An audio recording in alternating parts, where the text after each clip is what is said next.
Welcome to Chemistry Lover, and in this video I am going to discuss about some important compounds which has aromatic character and the effect of aromaticity on different compounds. So previously in the previous video I told about what is the origin of the aromaticity, about the Hooke's rule and some of the important aromatic compounds, and in this video I will show you that how aromaticity affects the properties of molecule, namely the dipole moment, acidity, basicity, or the other properties. So let's start to this topic.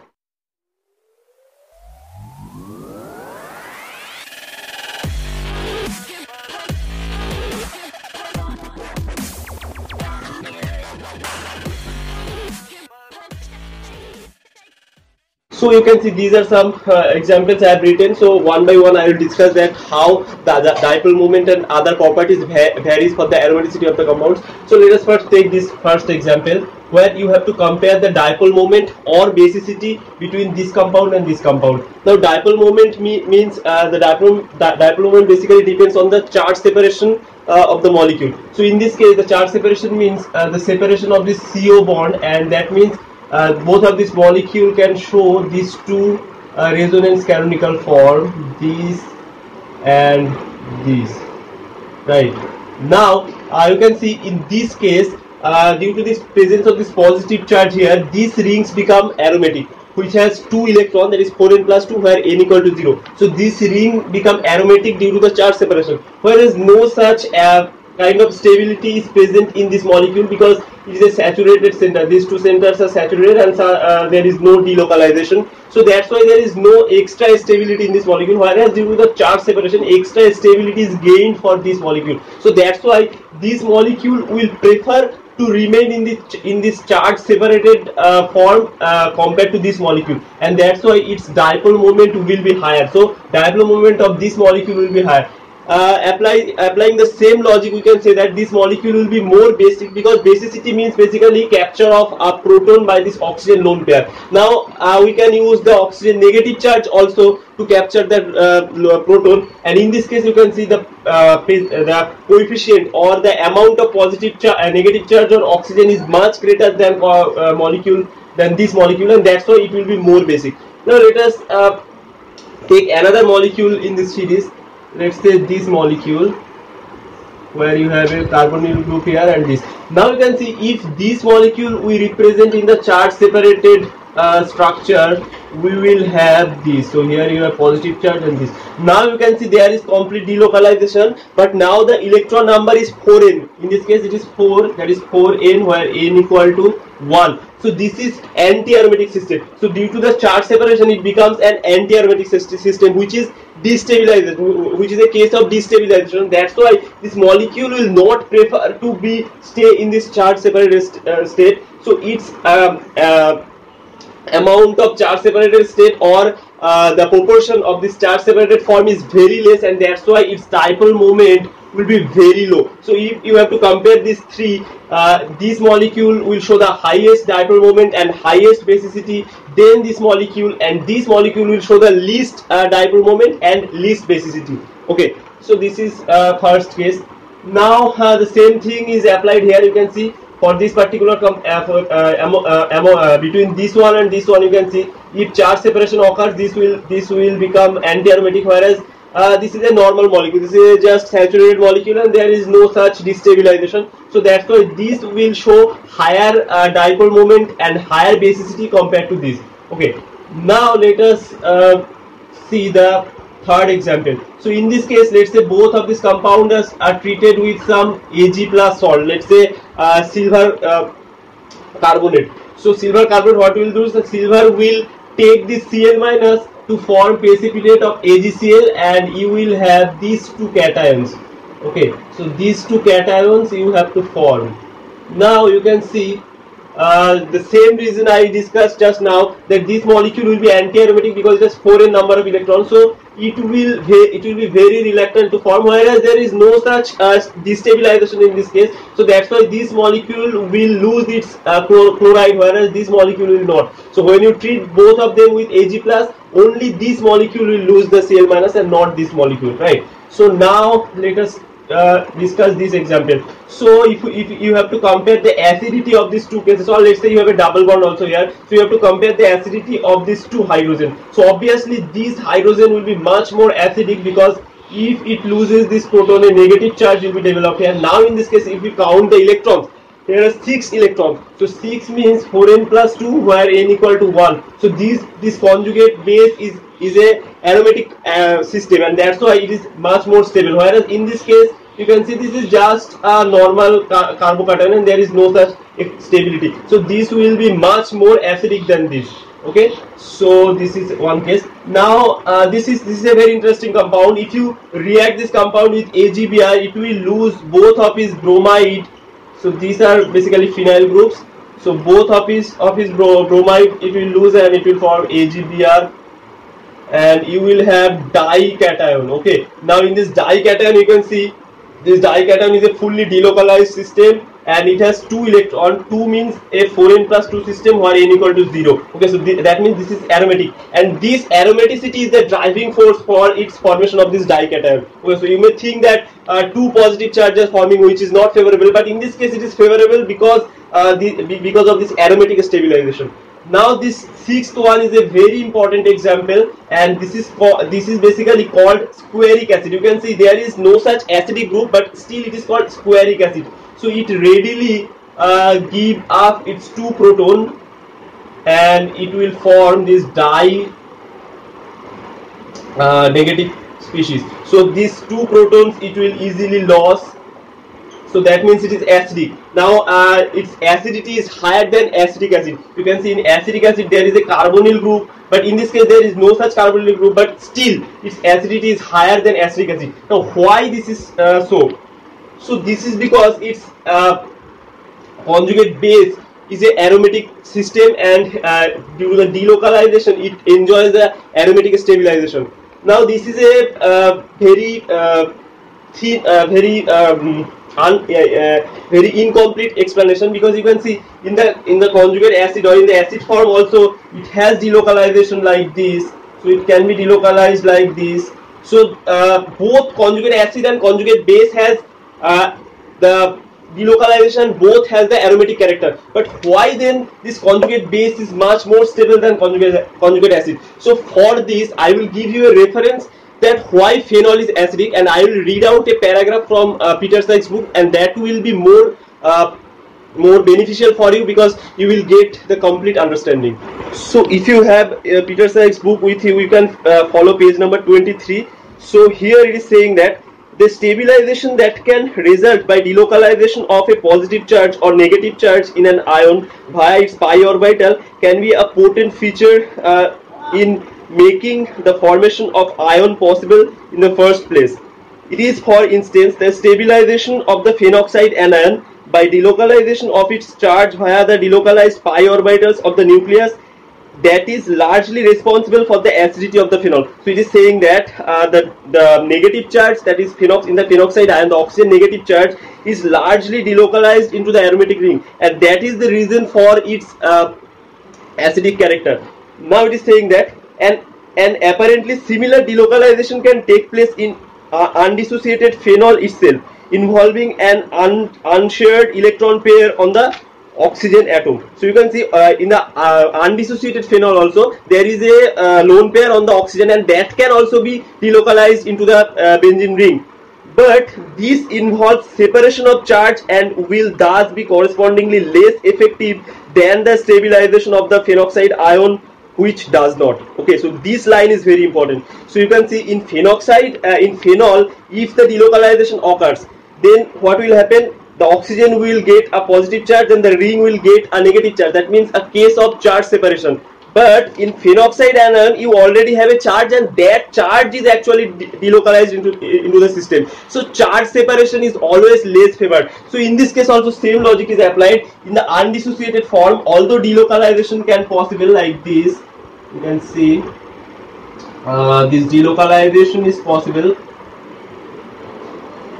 Sorry, yeah, here you will have OH. So delocalization is possible like this, but you can see it involves this positive charge and negative charge separated in two places. So this charge separation is always less favored. But in this case, you have negative charge, and that negative charge is actually stabilized into this conjugated system like this. Okay, so and also you can see this represents the equivalent structure. This structure and this structure, they're equivalent, both has two negative charge and one double bond. But in this case you can see these structures are not equivalent. In this case no charge separation is there, whereas in this case separation of charge involved. So that's why the conjugate base is more stable and it will show the acidic character. So this is the origin of the acidity in squaric acid, right? So now let us take another example, that is example number 6, and in this case you can see if you push this arrow like this, so you will have this system. Here you will have a negative charge and here you will have a positive charge, right? So in this case 2 electron and in this case 6 electron. So both rings now become aromatic, and that's why it will prefer to stay in this charge separated form, and these will result very high dipole moment of this molecule. Okay, so a similar example we can draw like this, where we will have this system.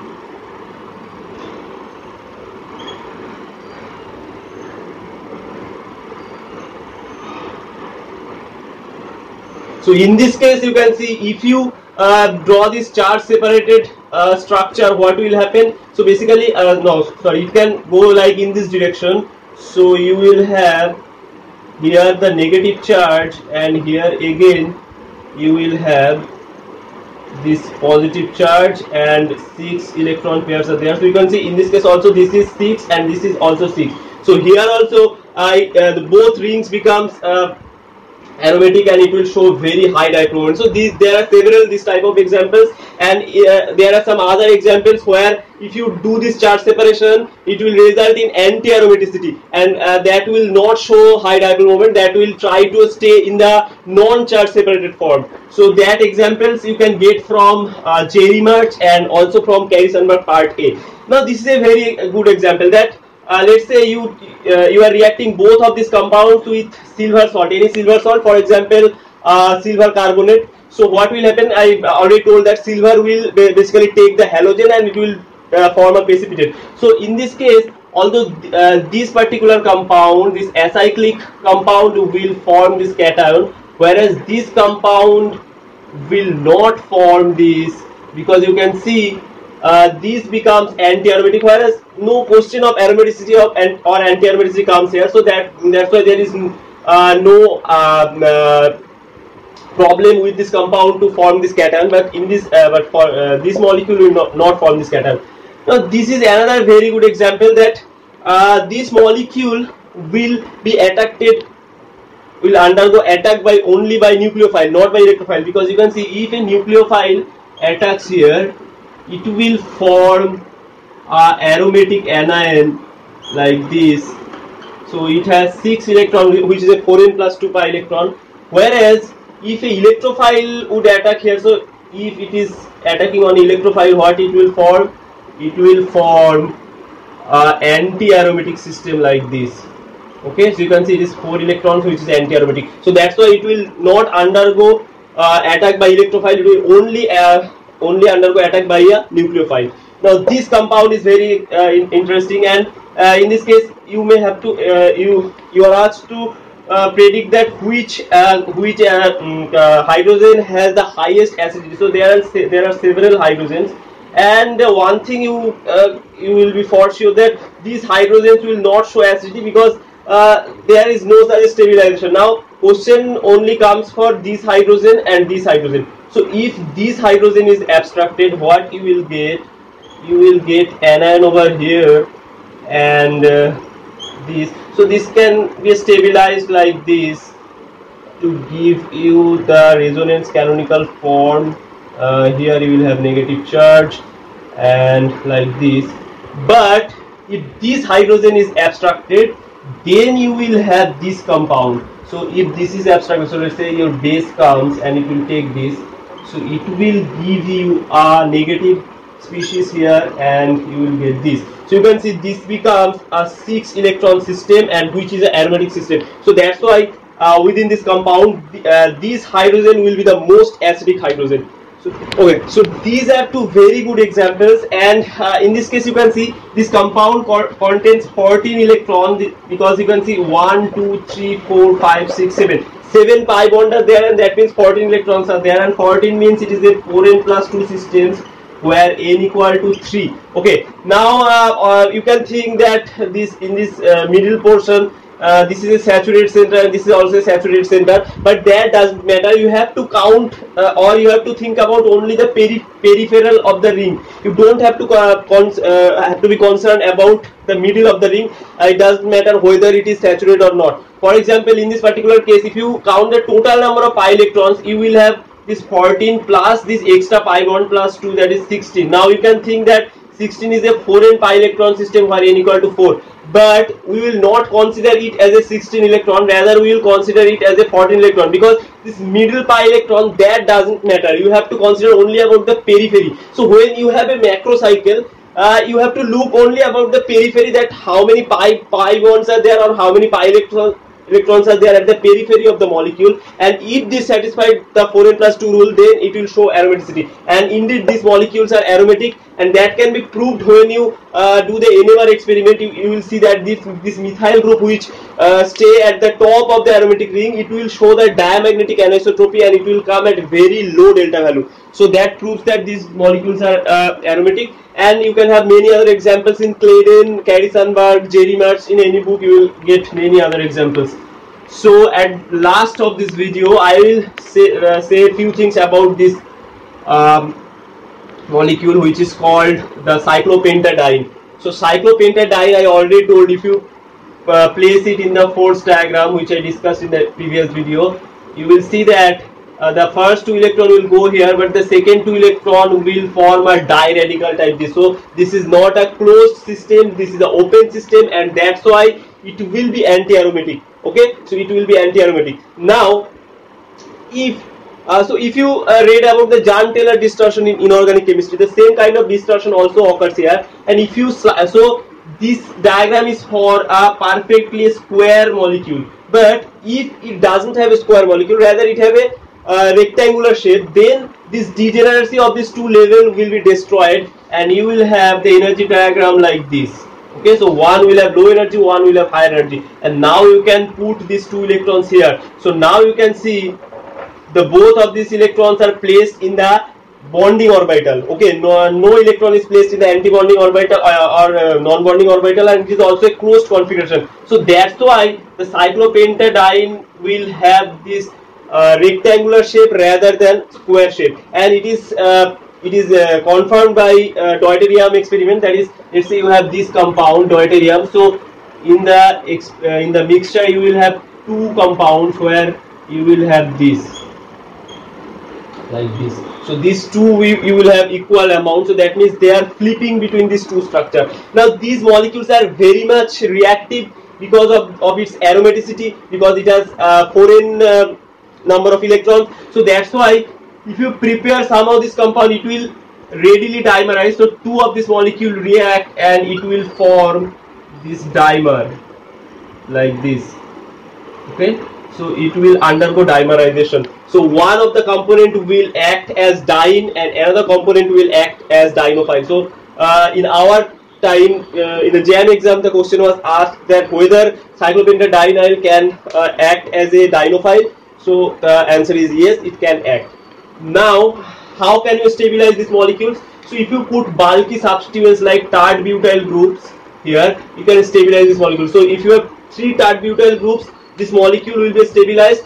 2 factors are stabilizing this molecule. One is due to the steric hindrance, this dimerization is not favorable, and the second thing is that if you have this bulky tert butyl group, you know it has very high plus I effect, inductive effect, so it will push electron into the ring, and that electron push will take this 4n system towards 4n plus 2 system, because 4 electrons are there, and if it push more electron, it will become like 6 electrons. So it is not like exactly 6 electron, but somehow it is overcoming its 4n electron system. Okay, so this is one factor. Another kind of stability is called the captodative stabilization, and that is basically, let's say you have NH2 group or any NR2 group here, and here you have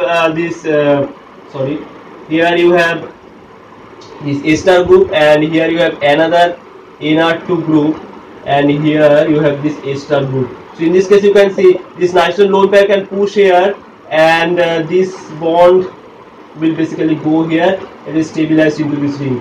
Okay, so that is how this extended resonance is possible in this molecule, and this extended resonance will stabilize this molecule. So this is one kind of stability. So this is how this you can make a stable cyclobutadiene. Or another kind of stability is, let's say you form a complex of cyclopentadiene with your iron carbonyl, and it will also stabilize the cyclopentadienyl system, because in this case electron is draining away from cyclopentadiene to iron, and that's why it has initially 4 electron, but it is now giving its electron to iron, and that's why in this complex it is less than 4 electron, which is overcoming its anti-aromatic character. So this is how it can be stabilized. So I think these are some good examples of that is how the different properties of molecules are affected by aromaticity, and you will get